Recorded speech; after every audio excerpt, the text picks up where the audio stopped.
Subscribe now and press the bell icon. Never miss an update.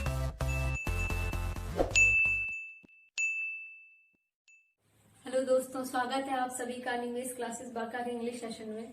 दोस्तों, जैसा कि आप सब ये जानते ही होंगे कि हमारा जो इंग्लिश का क्लास है वो काफी दिनों से बंद है। वो किसी रीजन से जो है नहीं चल पा रहा था। तो जब अब क्लास स्टार्ट हो गया है तो पढ़ाई अपना शुरू करते हैं। तो जैसा कि आप हेडिंग में देख रहे हैं, क्या लिखा हुआ है, प्रेजेंट परफेक्ट कंटिन्यूअस टेंस। क्योंकि हमने पिछली क्लास में परफेक्ट जो है वो परफेक्ट टेंस का वो सारा का सारा सेक्शन खत्म कर लिया था। तो हमने कहा था कि हम जो आगे स्टार्ट करेंगे वो किस बारे में स्टार्ट करेंगे, प्रेजेंट परफेक्ट कंटिन्यूअस टेंस के बारे में, यानी परफेक्ट कंटिन्यूअस टेंस के बारे में स्टार्ट करेंगे। तो चलो चलते हैं अपने क्लास में। तो प्रेजेंट परफेक्ट कंटिन्यूअस टेंस के बारे में पढ़ने से पहले हम एक बार फिर से, मुझे लगता है कि मैंने इससे पहले आप लोगों को सिंस फॉर का यूज जबकि बता दिया है, तो एक बार फिर से हम रिकॉल कर लेते हैं ताकि हमारे लिए जो चीजें हैं वो समझना थोड़ा इजी हो जाए। क्योंकि ये परफेक्ट टेंस है तो इसमें सिंस और फॉर का यूज आना ही आना है। ठीक है, तो देखते हैं कि सिंस जो वर्ड होता है, जो प्रेजेंट मतलब परफेक्ट टेंस में जो यूज होता है, उसे हम कहाँ कहाँ कैसे कैसे यूज कर सकते हैं। ठीक, तो वर्ड है क्या, सिंस। तो सिंस को पहले देखो हम क्या लिखे हैं, कैलेंडर वर्ड जितना भी है ना, जितना भी कैलेंडर वर्ड है, like day, dates, year, months, ये सारे जितने भी जो इनके लिए वर्ड्स आते हैं उन सब के पहले हम सिंस का यूज करते हैं। जैसे कि डे के लिए Monday, Tuesday etcetera, like since Monday, since Tuesday, ये सब जो है इन सब के पहले हम सिंस का यूज करते हैं। डेट्स में जितने भी है 7th of May, 12th of February और भी जितने भी डेट्स हैं उन सब के पहले हम सिंस का यूज करते हैं।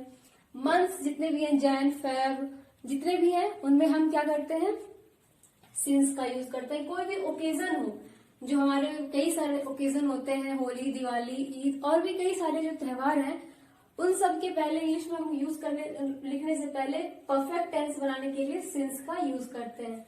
सिंस का जो और भी कई सारा यूज है वो है क्लॉक में, जो टाइमिंग होती है ना उसमें, लाइक 7 o'clock, 12 PM, इन सब के लिए भी हम सिंस का यूज कर सकते हैं। हमारे जो लाइफ का स्टेज है, like adolescence, childhood, old age, ये सब जो हमारे लाइफ का स्टेज है, इन सब को भी लिखने से पहले हम परफेक्ट बनाने के लिए क्या करते हैं, सिंस का यूज करते हैं। पार्ट ऑफ ईच डे, दिन का जितना भी भाग होता है, लाइक मॉर्निंग, नाइट, इवनिंग, जो भी है उन सब में भी हम सिंस का यूज करते हैं।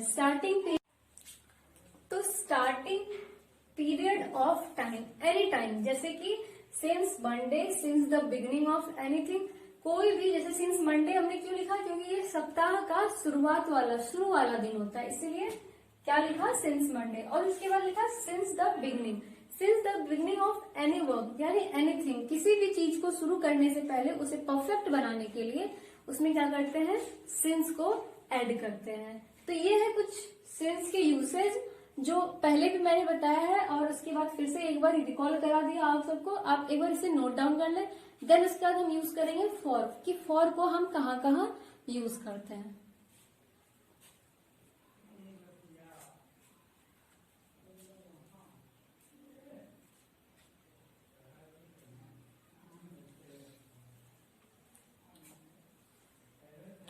पॉज करके एक बार आप लोग इसे नोट कर लें, तब तक मैं इसे हटा देती हूँ।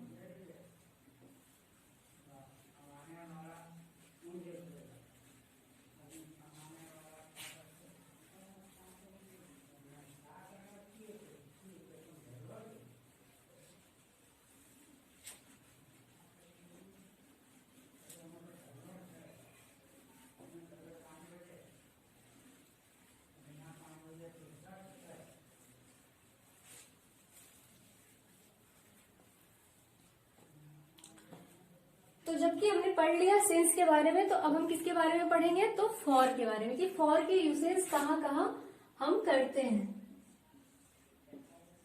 फॉर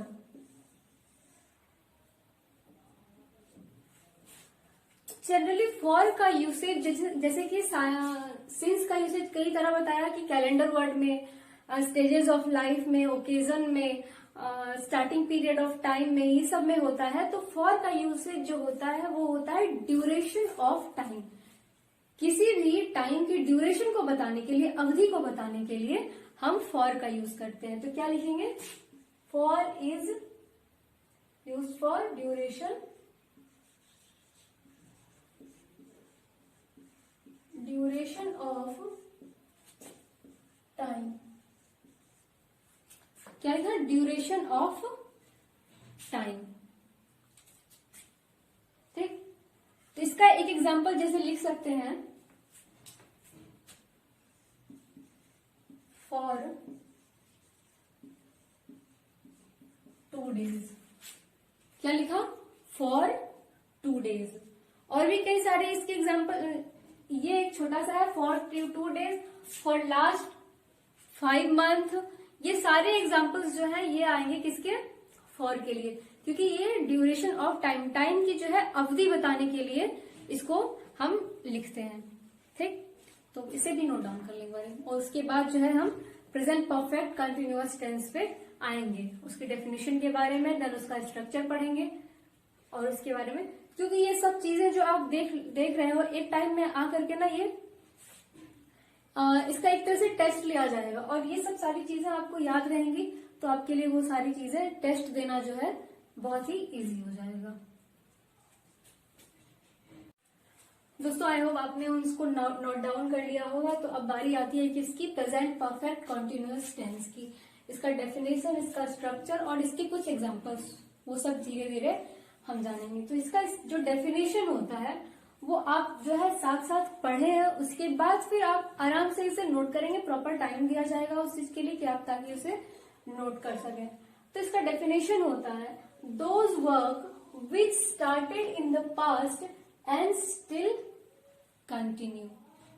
मतलब वह कार्य जो भूतकाल में शुरू तो हुआ है, लेकिन उसका जो या तो इफेक्ट कह ले या फिर वो काम ही अब तक चल रहा है, उसे क्या कहते हैं? प्रेजेंट परफेक्ट कंटिन्यूअस टेंस कहते हैं। सपोज एक टाइम पीरियड है, ठीक है, इस दरमियान जो है काम कंप्लीट हो चुका है। ये जो दरमियान देख रहे हैं आप, टाइम ड्यूरेशन देख रहे हैं, इसमें काम कंप्लीट हो चुका है, ठीक है, लेकिन फिर भी ये काम कुछ चल रहा है, तो इसी को कहते हैं परफेक्ट एंड देन कंटिन्यूअस। ठीक, तो इसके जो स्ट्रक्चर है, पॉजिटिव में इसके स्ट्रक्चर होंगे subject plus has have plus been plus V1 का ING form plus object plus for since और टाइम। ठीक, अब देखो कोई से कहता है ना V का 4th फॉर्म है, V का 4th फॉर्म नहीं कहेंगे, क्या कहेंगे? V1 का ING फॉर्म। ठीक, या फिर सिर्फ ING फॉर्म। और ये जो टाइम दिख रहा है आपको, इस टाइम को डिनोट करने के लिए हम कोई भी शब्द यूज कर सकते हैं, लाइक वर्ड यूज कर सकते हैं, कोई फ्रेज यूज कर सकते हैं, कोई सेंटेंस भी इस टाइम को डिनोट करने के लिए लिख सकते हैं। ठीक, तो इसका एक जो ये पॉजिटिव वाला स्ट्रक्चर हो गया। बारी आती है किसकी? नेगेटिव स्ट्रक्चर की, क्योंकि पॉजिटिव, नेगेटिव, क्वेश्चन सिंबल, ये तरह के जो सेंटेंस बनते हैं, तो बारी आती है नेगेटिव की। तो नेगेटिव में जो लिखेंगे, क्या लिखेंगे? सब्जेक्ट प्लस हैज हैव, और क्या करेंगे? इस हैज हैव और बीन के बीच में ये जो नेगेटिव जो वर्ड है इसे लिख देंगे। और ये वर्ड क्या है? ये है नॉट। क्या है? ये है नॉट। आई होप आप लोगों को दिख रहा होगा, क्योंकि वहां पे कुछ चमक सा रहा है। और उसके बाद बीन प्लस B1 का ING form, then object plus for since और टाइम। जैसे कि अभी बताया कि टाइम के लिए हम कुछ भी यूज कर सकते हैं, जैसे कि कोई वर्ड में टाइम को डिनोट कर सकते हैं, सेंटेंस में टाइम को डिनोट कर सकते हैं, और किसी फ्रेज में भी।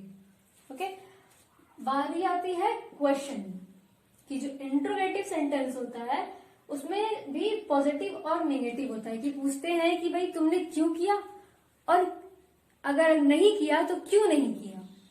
ठीक, तो ये जो सेंटेंस होते हैं इसके स्ट्रक्चर ऐसे होते हैं कि पॉजिटिव में होते हैं हैज हैव, क्योंकि जब भी होगा ये हेल्पिंग जो होगा वो सब्जेक्ट के पहले आ जाएगा।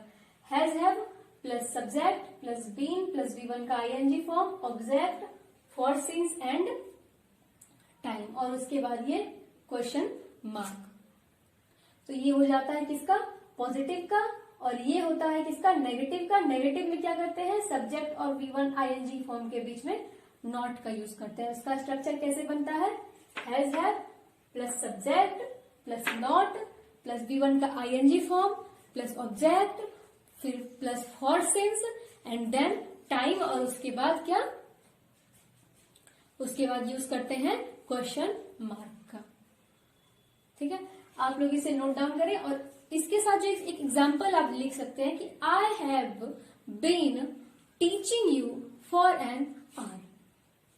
अब देखो ये फॉर यूज किए और 1 घंटे से, तो ये ड्यूरेशन हो गया।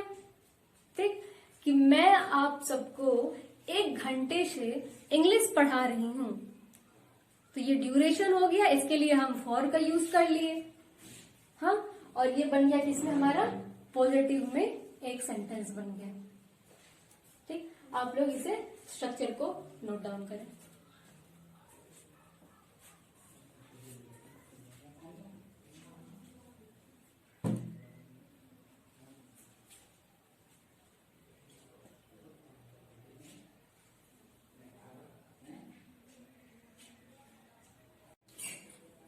आई होप आपने जो प्रेजेंट परफेक्ट कंटिन्यूअस टेंस का जितना भी स्ट्रक्चर वगैरह डेफिनेशन था उसे नोट डाउन कर लिया होगा। बारी आती है पास्ट परफेक्ट कंटिन्यूअस टेंस की। तो पास्ट परफेक्ट कंटिन्यूअस टेंस हम किसे कहते हैं, तो इसका डेफिनेशन होता है those work started in the past and ended in past. मतलब सब वह कार्य जो भूतकाल में शुरू हुआ हो और भूतकाल में ही खत्म हो गया हो, मतलब उसका प्रेजेंट से कोई लेना देना नहीं है। ठीक, और उसका जो स्ट्रक्चर होता है वो होता है पॉजिटिव में subject plus had been plus V1 का आईएनजी फॉर्म प्लस ऑब्जेक्ट, और उसके बाद for, since and then time. क्या होता है, subject plus had been plus V1 का had plus been plus V1 का आईएनजी फॉर्म, उसके बाद ऑब्जेक्ट, फिर फॉर या सिंस एंड देन टाइम। ठीक, ये बात हो गई पॉजिटिव की। इसका एक एग्जाम्पल जैसे कि आप सब देख रहे हैं बोर्ड पे, क्या हो सकता है, I had been waiting for you since morning. अभी मैंने सिंस के यूसेज में बताया था कि जो स्टार्टिंग होता है डे का या कोई भी स्टार्टिंग पीरियड होता है टाइम का, चाहे डे हो कोई भी काम हो, उसके पहले हम सिंस का यूज करते हैं। जैसे कि आप यहाँ पे देख पा रहे होंगे कि सिंस मॉर्निंग मतलब जो है दिन की शुरुआत कहाँ से हुई है, सुबह से, तो हमने यहाँ पे क्या लगाया है, सिंस का यूज किया है। ठीक, बात आती है नेगेटिव की, तो कुछ नहीं करना, इसमें क्या कर लेना है, हमें यहाँ पे हेड और बीन के बीच में नॉट का यूज करना है।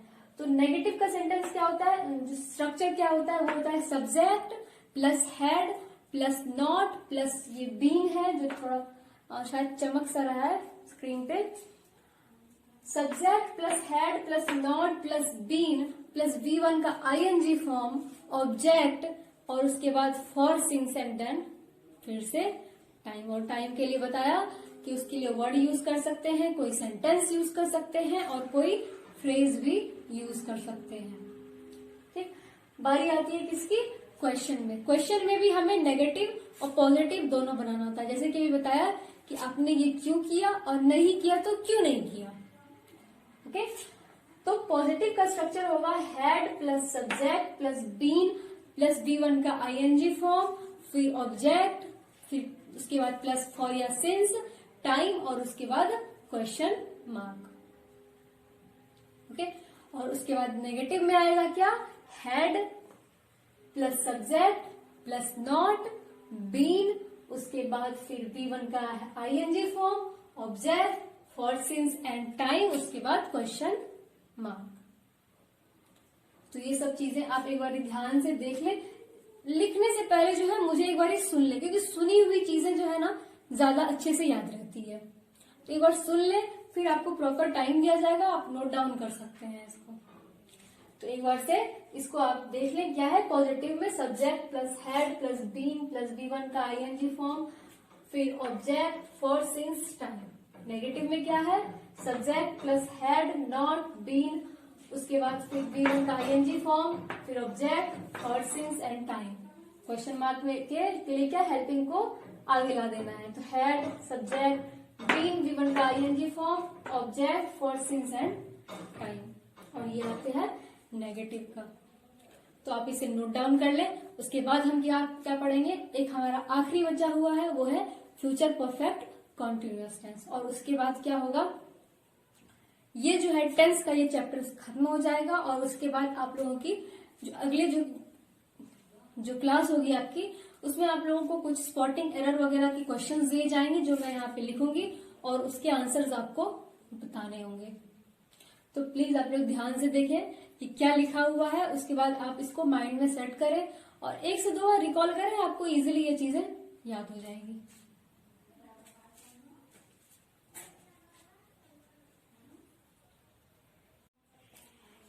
आपने जो पिछले जो था वो क्या था, past perfect continuous tense. Past perfect continuous tense के बारे में आप लोगों ने लिख लिया होगा। बारी आती है फ्यूचर परफेक्ट कंटिन्यूअस टेंस की। तो फ्यूचर परफेक्ट कंटिन्यूअस टेंस उसे कहते हैं जिसमें कि इसका डेफिनेशन होता है work that continue any time in future. मतलब वह कार्य जो भविष्य के किसी भी समय तक जारी रह सकता है। मतलब उसका अंत हमने अभी देखा नहीं है। हो सकता है वो कुछ देर में खत्म हो जाए, या हो सकता है कुछ देर तक वो चलते ही रह जाए। तो वो क्या कहते हैं, work that continue any time in future. ठीक है, तो ये हो गया, ये इसका डेफिनेशन। बारी आती है स्ट्रक्चर की। स्ट्रक्चर में जिसका जो पॉजिटिव स्ट्रक्चर होता है वो होता है subject plus shall will plus have been, sorry have plus been plus B1 का ING form, object for from या टाइम, उसके बाद प्लस टाइम, सॉरी। अब आप कहोगे कि यहाँ पे सिंस, या हम तो हमेशा से सिंस और फॉर का यूज करते आ रहे हैं सारे स्ट्रक्चर में, अब भी यहाँ पे फ्रॉम का यूज क्यों किए? तो जो फ्यूचर परफेक्ट कंटिन्यूअस टेंस है उसमें सिंस के जगह पे हम फ्रॉम का यूज करते हैं। समझ में आया कि यहाँ पे सिंस ना यूज होकर के क्या यूज होता है, फ्रॉम यूज होता है। पहला स्ट्रक्चर क्या था, subject plus shall will plus have been, have plus been plus B1 का ING form, object plus for या फ्रॉम, और उसके बाद टाइम। नेगेटिव का स्ट्रक्चर क्या है, subject plus shall will plus not plus have plus been plus object, उसके बाद फिर क्या है, फॉर या फ्रॉम प्लस टाइम। उसी तरह से क्वेश्चन मार्क जब इंट्रोगेटिव सेंटेंस की बारी आती है तो इंट्रोगेटिव सेंटेंस में भी पॉजिटिव नेगेटिव पहले ही मैंने बताया, उसमें इसका पॉजिटिव में होगा will shall plus subject plus have been plus B1 का ING form, object for from या सॉरी प्लस टाइम और देन क्वेश्चन सिंबल। और नेगेटिव में will shall subject plus not plus have plus been, उसके बाद बी1 का आईएनजी फॉर्म, उसके बाद object for from plus time and question mark. इसका एक एग्जाम्पल लिख लें कि इसका एग्जाम्पल होगा he will have been playing from 2 o'clock। इससे पहले जब सिंस की बात हो रही थी तो मैंने क्या कहा था कि जो टाइम होता है ना, टाइम, उसके पहले हम सिंस का यूज करते हैं, लाइक सिंस 7 o'clock, सिंस जो भी था वो। लेकिन यहाँ पे हमने क्या यूज किया, फ्रॉम यूज किया, फ्रॉम 2 o'clock। मतलब he will have been playing from, वह 2 घंटे से खेल रहा है और पता नहीं कितना देर खेलेगा, या कुछ देर बाद हो सकता है उसका खेल खत्म हो जाए या फिर कुछ और वो काफी देर तक खेलते रहे। तो ये होता है फ्यूचर परफेक्ट कंटिन्यूअस टेंस। इसका डेफिनेशन आप लोगों ने देखा कि work that continue any time in future, मतलब जो काम जो भविष्य में काफी देर तक चलता रहे। ठीक है, उसके खत्म होने की कब खत्म होगा ये टाइम आपको नहीं पता है।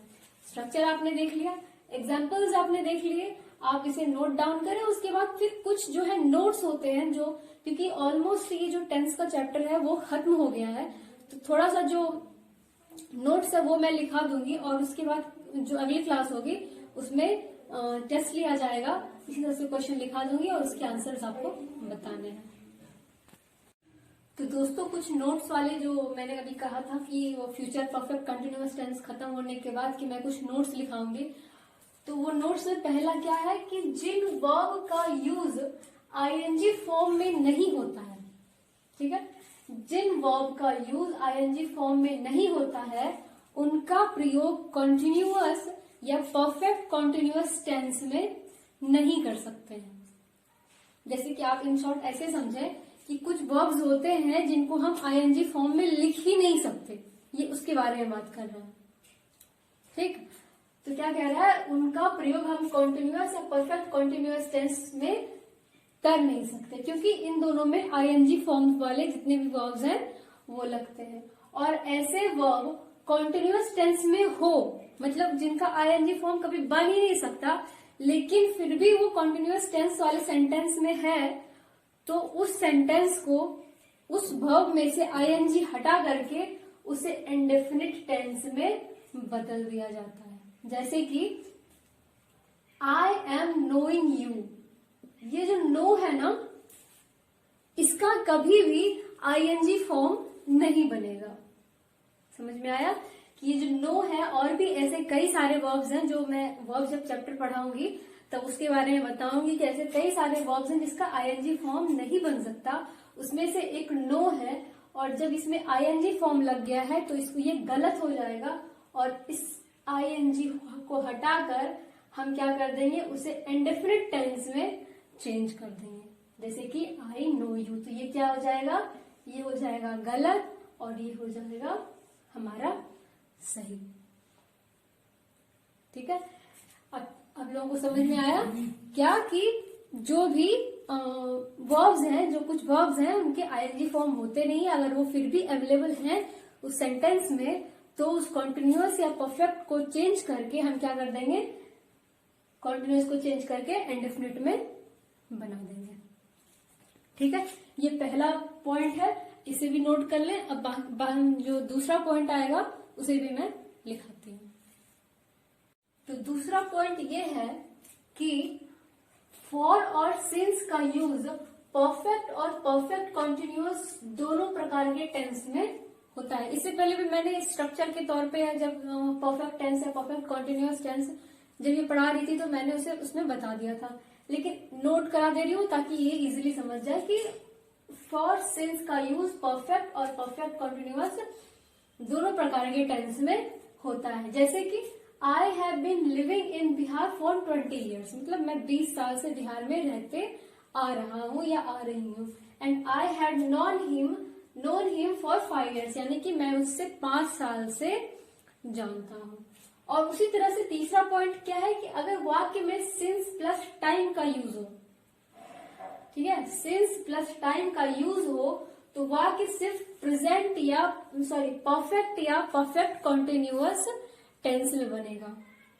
क्या मतलब कि अगर वाक्य सिंस प्लस टाइम, मतलब सिंस के साथ समय का जब जोड़ हो, तो वाक्य सिर्फ परफेक्ट या परफेक्ट कॉन्टिन्यूअस टेंस में ही बनेगा या होना चाहिए, ठीक। जैसे कि I have eaten nothing since morning, समझ में आया कि मैंने सुबह से कुछ नहीं खाया है। तो आज जो है ये टेंस का क्लास पूरी तरह से खत्म हो गया। अगली क्लास में हमने क्या कहा था कि मैं टेस्ट लूंगी, कुछ क्वेश्चंस लिखे जाएंगे और आपको इसके आंसर्स देने होंगे। ज्यादातर क्या है कि वो एरर टाइप का क्वेश्चन होगा, तो आप उसको एक बारी देख लें। तब तक के लिए धन्यवाद और थैंक यू, बाय बाय।